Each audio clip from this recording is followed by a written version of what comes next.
Although you can now buy affordable Redmi branded Ultra HD TVs and also the Mi Q LED TV, which is a little bit more expensive, the core range from Xiaomi has typically always been the Mi TV range.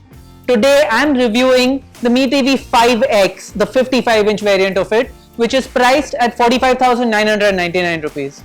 With a 55-inch Ultra HD LED screen, Dolby Vision and Dolby Atmos support, and smart connectivity through Android TV and Patchwall, is this the best television that you can buy for less than 50,000 rupees? Let's find out in this review.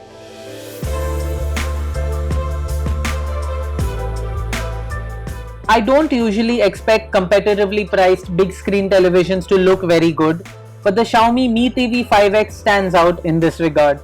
It's a well-crafted television with an attractive silver strip at the bottom that has the company's new Xiaomi logo. It's not as slim as premium flagship options from brands such as Samsung, LG and Sony, but it looks decent nonetheless, both wall-mounted and on its stands.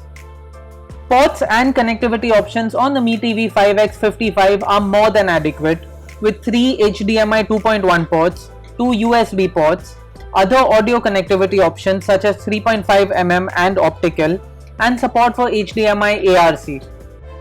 The TV supports HDR up to the Dolby Vision format, Dolby Atmos audio, and has a 40-watt speaker system. There's also dual band Wi-Fi and Bluetooth 5 for wireless connectivity. The remote is the same as I've been seeing on Xiaomi televisions for a while now. It's a small, compact and minimalist remote with few buttons. Xiaomi has corrected some of the inadequacies through software fixes. Quick mute and quick settings access make up for the lack of dedicated buttons for these functions.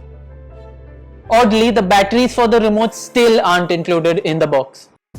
There is also hands-free access to Google Assistant thanks to an always-on microphone on the TV. You can use the OK Google or Hey Google wake words and then give any commands to control local functions on the TV such as volume and fetching particular content, or even to ask for answers to queries as you would with a smart speaker. The Mi TV 5X also has built-in Chromecast. Things are familiar on the software front as well, with Android TV 10 powering the Mi TV 5X.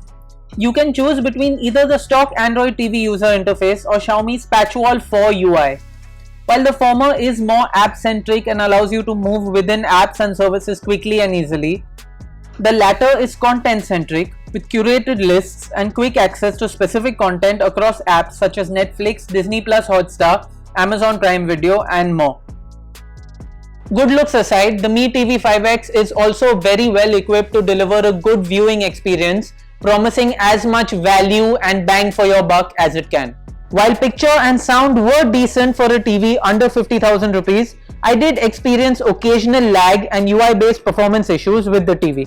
Loading and response times were occasionally a little bit slow, subtitles were sometimes not coordinated with the picture, and I also experienced a few Wi-Fi connection drops.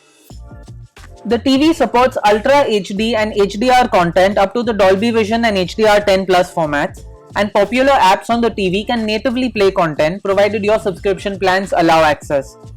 Squid Game had a gentle, easygoing tone to it, allowing for bright and accurate representation of colors while also covering the black levels and darker scenes as well as can be expected from a TV priced at under 50,000 rupees.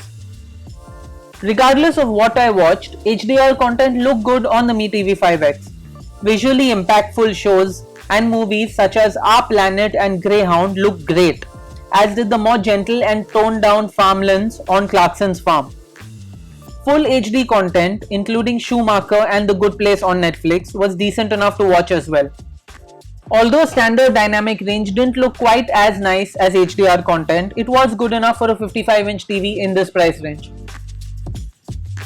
Sound quality on the Mi TV 5X is good, with the TV able to get quite loud. The tuning suits TV shows and movies, and I didn't experience any uncomfortable volume spikes during my time with the TV. There is Dolby Atmos support, but this doesn't natively detect through streaming services. Instead, it functions locally by virtualizing the sound for surround effects on the TV itself. While I did experience the benefits of Dolby Atmos and sound was generally good, it isn't quite the same as having a proper soundbar or speaker system. Xiaomi's focus on value for money and competitive pricing makes the Mi TV 5X 55 an excellent option at under 50,000 rupees. It's a good blend of design, features and performance that gets very little wrong on the whole. That said, minor performance issues and the fact that Xiaomi still doesn't include batteries for the remote in the sales package do hold it back a bit. However, these issues are minor in the larger scheme of things, and the Mi TV 5X is still a very good pick for 45,999 rupees. That was our review of the Mi TV 5X. For all things tech, don't forget to log on to gadgets360.com.